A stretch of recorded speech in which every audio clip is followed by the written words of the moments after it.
소개받은 박원주 특화청장입니다. 오늘 뵙게 돼서 진심으로 반갑습니다.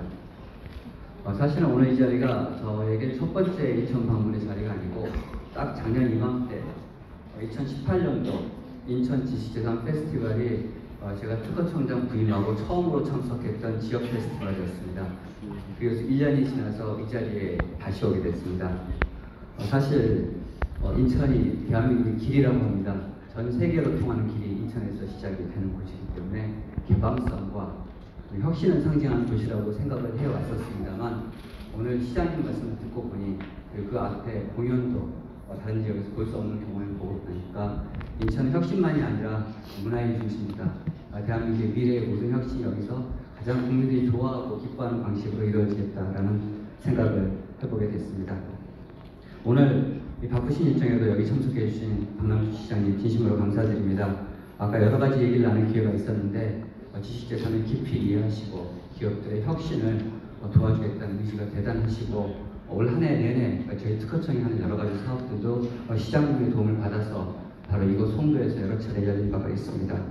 그리고 국회 기획재정위원회 홍일표 의원님께서는 전산자위원장으로 우리 지식재산의 보호, 제도화를 위해서 수없이 많은 중요한 입법들을 해주신 분입니다. 이 자리로 다시 한번 감사드립니다. 인천광역시의회 유영범 의장님, 그리고 인천상공회의소 이강신 회장님, 한국발명진흥회 고준호 부회장님, 그리고 인천 IP경영협의회 강춘식 회장님, 인천변리사협의회 최중일 회장님께도 진심으로 감사드립니다. 그리고 무엇보다도 오늘 이 자리에 정말 어리고 젊은 학생들, 연구자들, 많은 분들이 참석해 주셨는데 다 직접 원해서 참석하신 거죠? 네. 여기 참석하시는 모든 분들께 진심으로 감사드립니다.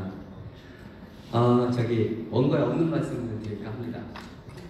작년에 제가 이 자리에 처음 왔을 때 행사를 하기 전 그리고 하고 난 이후에 인천의 기업인들과 여러 가지 얘기를 나눴었습니다. 제가 왔을 때 대한민국의 지식재산의 상황에 대해서 나름대로 몇 가지 진단을 하고 있었고 우리 기업들과 대화를 하면서 제 진단이 맞다는 생각을 하게 됐는데 한마디로 표현하면 우리나라의 지식재산은 양적으로는 세계 수위입니다. 세계 4위의 특허 출원량을 자랑하는 대국입니다. IP5, 세계 특허청이 세계 5대 국가에 들어가는 그런 나라입니다. 하지만 질적으로는 여전히 지식재산의 거래가 되지 않고 침해가 만연하고 중소기업들이 좋은 아이디어를 내더라도 그것을 남들이 베껴갔을 때 어디 하소연할 데도 없는 보호의 후진국이라고 생각을 합니다. 그래서 겉은 화려하지만 속빈 강정이다 라는 생각을 그때 했었습니다.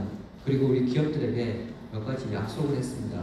그 약속은 앞으로 우리 대한민국의 기업들이, 창의가들이 자기의 아이디어와 혁신적인 방법론, 기술 등을 바탕으로 해서 기업을 만들고 그 창업한 기업이 빠른 속도로 성장해서 대기업까지 될 수 있는 그런 세상을 한번 만들어보고 싶다. 도와주시라. 그런 말씀을 드렸습니다. 사실 그런 말씀을 드렸기 때문에 1년이 지나서 이 자리에 오기가 조금 두려웠습니다. 1년 동안 저희가 뭘 했는지를 바로 여기 계신 여러분들께 말씀을 드리고 평가를 받아야 되는 자리이기 때문에 그렇습니다. 그래서 부끄럽습니다만 1년 동안 우리가 뭘 했는지 그리고 대한민국의 지식재산이 어떤 변화의정을 갖고 있는지를 잠깐만 말씀드리고 내려가겠습니다. 2018년 말에 아까 말씀드린 대로 우리 홍일표 위원장님이 계셨던 산업위를 통해서 특허법, 부정경제방지법을 개정했습니다. 그래서 올해 7월 9일부터는 남의 특허를 알면서 고의로 침해한 사람들에게는 손해 끼친 액의 3배를 징벌적 배상을 하는 것이 시행이 됐습니다. 그래서 이제는 제대로 된 보호를 미약하지만 시작할 수 있게 됐습니다.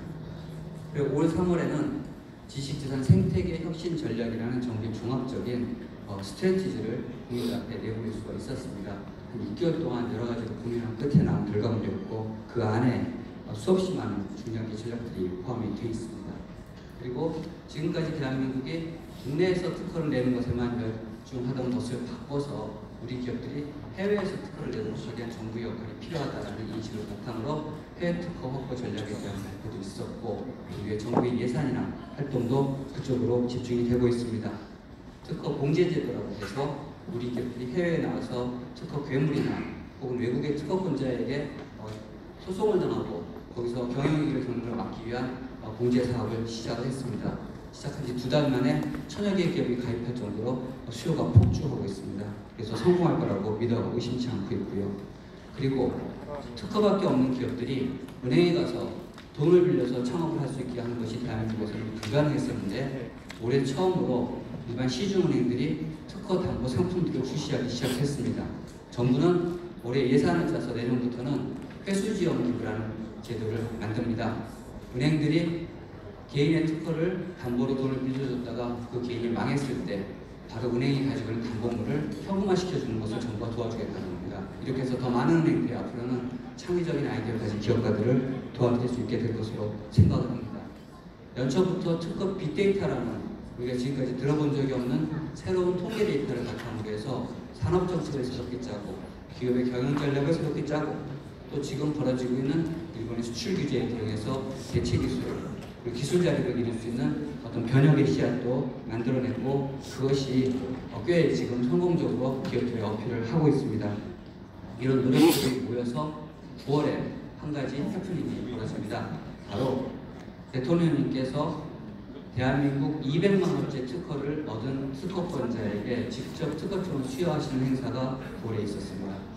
사실 여러분도 생각하시기에는 200만 원이라는 건 숫자의 녹음인데 언젠가 오는 거 아니냐, 그걸 뭐하러 대통령께서 직접 축하하냐라고 말씀하실 수도 있습니다. 근데 아닙니다. 굉장히 중요합니다. 대한민국이 국가를 수립하고 100만 호의 특허가 만들어지는데 63년이 걸렸습니다.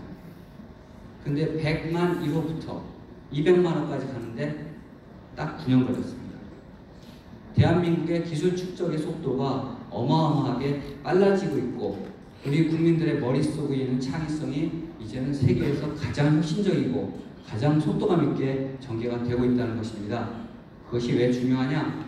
지금 우리는 과거에 보지 못했던 기술 전쟁의 시대를 살고 있습니다. 미국과 중국이 바로 지식재산권을 가지고 무역 분쟁을 벌이고 있고 일본이 자기 기술을 가지고 명백하게 우리에게 전쟁을 걸어오고 있습니다. 우리가 기술로 자립하지 못하면 우리 기술로 세계를 석권하지 못하면 망할 수밖에 없는 세상이 된 거고 많은 국민들이나 기업들이 두려워하고 있습니다. 과연 지금까지 우리가 수십 년 동안 의존해왔던 일본의 기술을 벗어나서 살 수 있을 것이냐? 예, 살 수 있습니다. 그것을 이번에 200만 원째 특허가 명징하게 보여준 겁니다. 이런 것을 통해서 지난 1년 동안 수없이 많은 노력을 해왔고 이 정부의 노력이 결실을 맺어서 이번 11월 1일에는 특허청에 아까 시장님께서 말씀하셨던 4차 산업혁명을 대응하기 위한 특허심사국이 새롭게 만들어졌습니다. 전 세계에서 첫 번째입니다. 그리고 특허청이라는 조직이 개청한 이래 처음으로 불을 늘려봤습니다. 이 조직은 지금까지 우리가 기술로 인정하지 못했던 수없이 많은 융합기술들을 특허로 인정하고 보호해서 세계로 나아가도록 도와줄 겁니다. 이렇게 많은 성과들을 1년 동안 내왔습니다. 그래서 저는 솔직히 이 자리에 서기가 부끄럽고 송구스러운 면도 있습니다만 저희 절대로 울지 않았다. 우리 대한민국 정부 이랬다는 말씀을 드립니다. 감사합니다. 네. 이런 노력을 바탕으로 해서 이제는 정태적인 특허, 국민의 권리를 승인해주고만 앉아있는 특허청이 아니라 혁신을 끌고 가고 대한민국의 기술 리더십을 하나씩 계속 발전시켜 나가는 그런 정부 조직으로 저희도 거듭나고 싶습니다. 그래서 조만간 저희 특허청의 이름도 산업지식재산 혁신청이라는 이름을 바꾸기 위해서 여러 부처하고 협의를 하고 있습니다. 여러분들께서 동의해 주시고 도와주시면 대한민국은 세계 최초로 수동적인 정부 권리 등록건서가 아니라 국민의 혁신을 함께하고 끌고 가는 정부 부처를 가지게 될 겁니다. 열심히 노력을 하겠습니다, 여러분. 그리고 이걸로 다 끝난 건 아닙니다. 아직도 남은 숙제가 있습니다. 많은 노력을 했지만 여전히 우리나라의 기술은 침해당하고 있고 우리 기업들은 힘듭니다. 대한민국의 특허의 42%를 개인 아니면 중소기업이 내고 있습니다. 특허를 침해당했을 때 60%의 기업은 소송을 안 합니다. 포기합니다. 소송을 해도 받을 수 있는 보상금이 소송 가액도 잘 안 됩니다. 우리나라의 특허의 소송 가액의 중간값은 미국의 특허 소송 가액의 중간값의 110분의 1입니다. 우리 국민들이 아무리 똑똑해도 그걸로 성공하기가 어려운 나라입니다. 이번에 우리가 징벌적 손해배상을 도입해서 세배를 키워놨다고 하지만 여전히 미국보다 많이 보호가 부족합니다. 그래서 지금 새로운 법을 국회에 올려놓고 그 법이 통과되기 기다리고 있습니다. 뭐냐면 그겁니다. 남의 지식재산, 남의 아이디어를 침해한 사람은 그 침해로 번 돈을 배상해라. 이렇게 하면 침해 안 할 거 아닙니까? 그죠? 그래서 이 법이 꼭 국회를 통과해서 우리 대한민국의 지식재산을 돈 주고 거래하는 기준이 만들어지기 위해서 기다리고 있고, 지금까지 말씀드렸던 1년 동안에 일정한 성과를 바탕으로 해서 보호가 제대로 서고 거래가 가능한 나라, 그리고 창의적인 개인들이 부자가 될 수 있는 나라를 만들도록 노력을 하겠습니다. 그리고 여기 인천은 아까 시장님께서 말씀하신 것처럼 이러한 창의적인 개인과 기업들이 가장 많이 모여있는 대한민국의 혁신 도시입니다. 바로 이 도시가 중심이 돼서 저희가 변화시키는 그 제도가 꽃을 피우고 대한민국이 발전하기를 기대하겠습니다. 오늘 여러분들의 축제는 제게는 저 자신의 축제만큼이나 기쁘고, 여러분들이 하는 일은 뭐든지 자랑스럽고 축하하고, 그리고 여러 곳에 가서 이야기를 하도록 하겠습니다. 여기 학생 여러분들 많으신데 여러 학생분들이 사회에 나갈 때는 정말 여러분들의 아이디어가 여러분들을 먹여 살리는 시대가 되기를 바랍니다. 감사합니다.